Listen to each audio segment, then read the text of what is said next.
आज है 23 नवंबर। स्केलिंग और नेगेटिव मार्किंग पर बीपीएससी लेगा अभ्यर्थियों की राय। आरआरसी वेस्ट सेंट्रल रेलवे ने 2521 रिक्तियों के लिए भर्ती अधिसूचना जारी किया। Railway requirement cell west central railway Jabalpur ने ट्रेड अप्रेंटिस के विभिन्न ट्रेड में कुल मिलाकर 2521 रिक्तियों पर भर्ती के लिए अधिसूचना जारी किया है। इन पदों के लिए अगर शैक्षणिक योग्यता की बात की जाए तो आवेदक को 50% मार्क्स के साथ मैट्रिकुलेशन पास होने के साथ ही रेलेवेंट ट्रेड में आईटीआई, नेशनल ट्रेड सर्टिफिकेट और इक्विवेलेंट डिग्री भी पास होना चाहिए। इच्छुक आवेदन की अंतिम तारीख 17 दिसंबर 2022 तक है। विस्तृत जानकारी के लिए आप ऑफिशियल वेबसाइट https://indianrailway.government.in पर जाकर चेक कर सकते हैं। बिहार के 3 आईएएस और 1 आईएफएस अधिकारी को मिली नई जिम्मेदारी। सामान्य प्रशासन विभाग के द्वारा जारी की गई अधिसूचना के अनुसार नीतीश सरकार के 3 आईएएस और 1 आईएफएस के अधिकारियों को नई जिम्मेदारी सौंपी गई है। स्केलिंग और नेगेटिव मार्किंग पर बीपीएससी लेगा अभ्यर्थियों की राय। बीपीएससी 68वीं प्रारंभिक परीक्षा के लिए पंजीयन कराने की सूचना जारी कर दी गई है, जिसके तहत अभ्यर्थी 25 नवंबर से 20 दिसंबर तक आवेदन कर सकते हैं। लेकिन वहीं दूसरी ओर बीपीएससी की जारी की गई अधिसूचना के अनुसार बीपीएससी 68वीं में नेगेटिव मार्किंग होना तय है। इसे लेकर आयोग की ओर से फॉर्म भरते समय छात्रों से राय लिए जाएंगे, जिसके तहत उम्मीदवार को 3 विकल्प दिए जाएंगे और उन्हीं तीनों विकल्पों में से अभ्यर्थी को किसी एक विकल्प का चयन करना होगा, जिसके बाद सर्वाधिक उम्मीदवारों द्वारा चुने गए विकल्प को परीक्षा में अपनाने को लेकर आयोग की परीक्षा समिति विमर्श करेगी और छात्रों से प्राप्त आवेदन करने के बाद परीक्षा के पैटर्न में शामिल किया जाएगा। जानकारी के लिए बता दें कि आयोग की ओर से 281 पदों पर वैकेंसी निकाली गई है। लेक्चरर व हेडमास्टर की नियुक्ति के लिए बीपीएससी ने जारी किया शेड्यूल। बिहार लोक सेवा आयोग के द्वारा लेक्चरर व हेडमास्टर की नियुक्ति के लिए होने वाले इंटरव्यू शेड्यूल जारी कर दिया गया है। शेड्यूल के अनुसार इंटरव्यू की प्रक्रिया 28 नवंबर से शुरू की जाएगी, जो कि 3 दिसंबर तक चलेगी। वहीं इस इंटरव्यू का आयोजन 2 सेशन में किया जाएगा, जिसमें पहला सेशन की शुरुआत 10:30 बजे से की जाएगी और दूसरे सेशन की शुरुआत 2:30 बजे से की जाएगी। हालांकि अब तक इंटरव्यू सेशन के लिए एडमिट कार्ड जारी नहीं किया गया है, लेकिन मिली जानकारी के अनुसार आयोग जल्द ही एडमिट कार्ड अपनी वेबसाइट पर जारी कर सकता है। इंटरव्यू के दौरान प्रतिदिन 100 अभ्यर्थियों की काउंसलिंग की जाएगी। वहीं अभ्यर्थियों को सत्यापन के लिए मैट्रिक, इंटर, स्नातक और परास्नातक उत्तीर्णता के मूल प्रमाण पत्र व अंक पत्र के अलावा अन्य उच्चतर शैक्षणिक योग्यताओं से जुड़े प्रमाण पत्र जिनका आवेदन में उल्लेख किया गया है उसे लाना होगा। पटना में बीपीएससी अभ्यर्थियों ने किया हंगामा।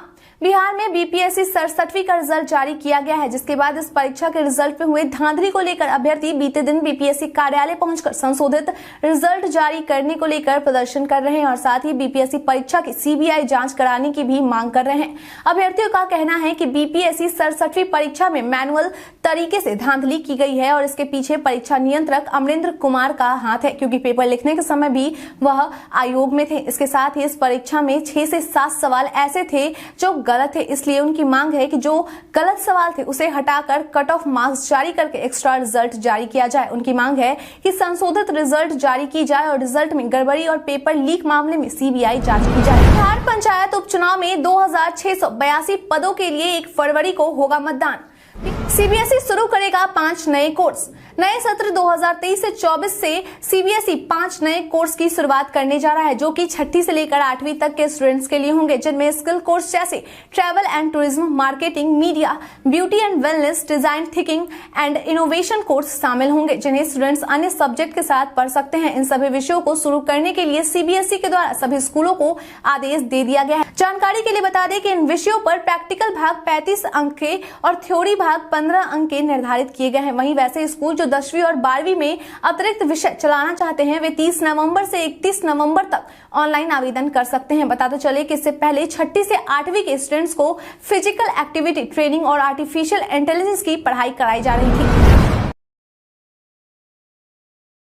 बिहार के सभी उच्च शिक्षण संस्थान नैक से हो मूल्यांकित। बिहार पुलिस में जल्द होगी बड़ी बहाली। मुख्यमंत्री नीतीश कुमार ने कहा कि ग्रामीण पथों का रखरखाव विभाग के द्वारा ही पूरी कराई जाए। इसके लिए जितने कर्मियों की जरूरत पड़ेगी उतने लोगों की जल्द से जल्द बहाली की जाए। इसलिए अगर विभाग द्वारा सड़कों की रखरखाव की जाती है तो उससे खर्च में भी बचत होगी और साथ ही लोगों को रोजगार भी मुहैया कराया जा सकता है। बिहार के सभी उच्च शिक्षण संस्थान नैक से हो मूल्यांकित। बीते दिन पटना के मदन मोहन झा सभागार में शिक्षा विभाग के अपर मुख्य सचिव दीपक कुमार सिंह की अध्यक्षता में एक बैठक आयोजित की गई, जिसमें बिहार के सभी उच्च शिक्षण संस्थानों के प्रमुख मौजूद रहे। इस बैठक के दौरान अपर मुख्य सचिव दीपक कुमार सिंह ने कहा कि बिहार में जितने भी उच्च शिक्षण संस्थान हैं, उन सभी को नैक से मूल्यांकित होना चाहिए। उन्होंने कहा कि नैक करवाने के लिए हमें अल्पकालिक, मध्यकालिक, दीर्घकालिक योजना बनाकर काम करना होगा। इसके लिए सरकार के द्वारा कार्य योजना भी तैयार की गई है। बता दें कि नैक कराने से शिक्षण संस्थानों को काफी लाभ पहुंचता है। बिहार पुलिस में जल्द होगी बड़ी बहाली। बिहार पुलिस मुख्यालय के द्वारा बिहार पुलिस में बड़ी बहाली की जाएगी, जिसके लिए जल्द ही अधिसूचना जारी कर दी जा सकती है। बता दें कि बिहार पुलिस में नव नियुक्त 10,459 पुलिस कर्मियों में कई कर्मी ऐसे हैं जिन्होंने अब तक अपना योगदान नहीं दिया है। इसलिए ऐसे पुलिस कर्मियों को पुलिस मुख्यालय के द्वारा हर हाल में 30 नवंबर तक योगदान देने को कहा गया है, और अगर ऐसा नहीं होता है तो उन सभी पुलिस कर्मियों की नियुक्ति को रद्द कर दिया जाएगा। बताते चले कि इसके लिए जल्द ही पुलिस मुख्यालय के द्वारा अधिसूचना जारी की जा सकती है। वहीं 30 नवंबर के बाद पुलिस विभाग में जितने भी रिक्त स्थान बचेंगे, वहां नई पुलिस कर्मियों की नियुक्ति की जाएगी। जानकारी के लिए बता दें कि 15 दिसंबर से नव नियुक्त पुलिस कर्मियों का प्रशिक्षण संभावित है। राज्य में दिसंबर में 1,539 फार्मासिस्ट की होगी भर्ती। तकनीकी सेवा आयोग के द्वारा जल्द ही बिहार में 1,539 फार्मासिस्ट की भर्ती की जा सकती है। मिली जानकारी के अनुसार इसके लिए विज्ञापन दिसंबर में जारी किया जा सकता है। बताते चले कि फार्मासिस्ट को लेकर उठाए गए सवाल को लेकर मुख्यमंत्री नीतीश कुमार के द्वारा एक समीक्षा बैठक का आयोजन किया गया था, जिसमें यह जानकारी दी गई कि बिहार राज्य में फार्मासिस्ट के कुल 2,488 पद है, जिनमें 1,539 पद ऐसे हैं जो खाली पड़े हुए हैं। वहीं अभ्यर्थियों को स्वास्थ्य विभाग के अपर मुख्य सचिव के द्वारा यह सलाह दी गई है कि अभ्यर्थी सारे जरूरी दस्तावेज तैयार करके रख ले, ताकि विज्ञापन निकाले जाने के बाद जल्द से जल्द आवेदन की प्रक्रिया शुरू की जा सके।